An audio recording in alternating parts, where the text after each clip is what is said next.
Hello future doctors, NEET 2026 का countdown शुरू हो चुका है। सिर्फ 75 डेज रह गए हैं आपके नीट 2026 एग्जाम में। नीट 2026 एग्जाम से पहले रजिस्टर करना और प्रॉपर्ली रजिस्टर करना बहुत ही इंपॉर्टेंट है। कैसे रजिस्टर करना ये तो सारे बताएंगे, लेकिन हम आपको इस वीडियो में ये बताएंगे कि आपको रजिस्ट्रेशन के टाइम पे क्या चीजें अवॉइड करनी है।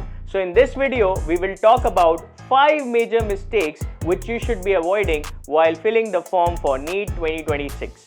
But before we begin, channel को सब्सक्राइब करना ना भूलें so that we can keep posting medical stuffs for you on this channel. सबसे पहली मिस्टेक, आपको बहुत ही लेजी नहीं होना है और बहुत ही इम्पेशेंट नहीं होना है while you are filling the form. Lazy नहीं होने का मतलब ये है कि you have to not wait till the deadline. आपको लास्ट डेट का इंतजार नहीं करना फॉर्म फिल करने के लिए, बिकॉज लास्ट डे पे सर्वर इश्यूज या इंटरनेट इश्यूज की वजह से या तो रजिस्ट्रेशन लिंक ओपन ना हो या फिर आपका पेमेंट सक्सेसफुल ना हो।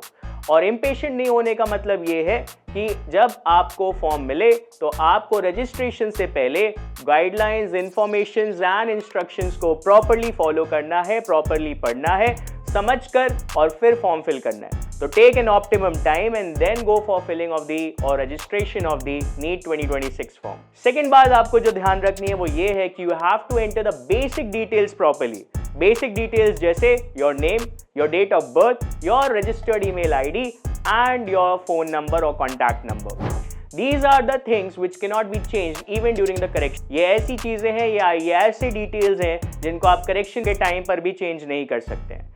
So avoid any spelling mistake or avoid any wrong information during filling these entries. Name and date of birth should be in accordance with the data or the entry which is available in your class 10th mark sheet और आधार card. अगर आधार card में नाम अलग है और 10th की marksheet में नाम अलग है तो कोशिश करिए कि आपके जो आधार कार्ड है उसमें आप करेक्शंस जल्द से जल्द लगवा सकें। जो भी नाम और डेट ऑफ बर्थ आप फिल करेंगे वो आपके क्लास 10th के मार्कशीट के अकॉर्डिंग होना चाहिए।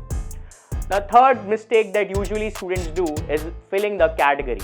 There will be 4 major categories: unreserved or general, OBC, NCL, SC and ST category.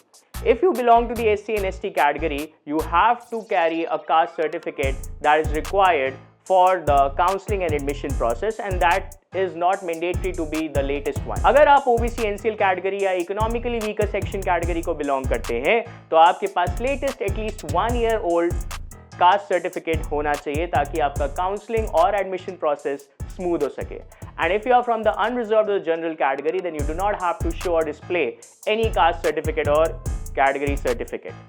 Fourth चीज जो आपको ध्यान रखनी है वो ये है कि आपका फोटोग्राफ सही होना चाहिए। इस बार नीट 2026 में पासपोर्ट साइज फोटोग्राफ के साथ साथ एक लाइव फोटोग्राफ का कॉन्सेप्ट इंट्रोड्यूस किया गया है। लाइव फोटोग्राफ और पासपोर्ट साइज फोटोग्राफ में ज़्यादा डिफरेंस ना हो, इसलिए कोशिश करिए कि पासपोर्ट फोटोग्राफ रीसेंट टाइम की हो। पासपोर्ट फोटोग्राफ में आपका नाम और डेट ऑफ क्लिक होना चाहिए, नीचे मेंशन होना चाहिए। ज़्यादा डिसिमिलैरिटी होने की वजह से आपका फॉर्म रिजेक्ट हो सकता है। Fifth and the most important point is कि प्रेजेंट एड्रेस और परमानेंट एड्रेस कैसे लिखें। प्रेजेंट एड्रेस वो एड्रेस है जहां पे आप करेंटली लोकेटेड है and permanent address is usually the one जो आपका मेन एड्रेस या होम टाउन एड्रेस है।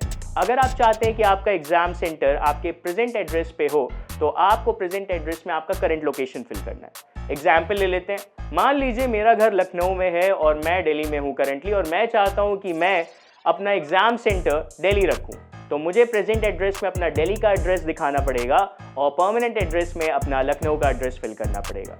So these are the 5 major points which you should be remembering while filling the NEET 2026 form.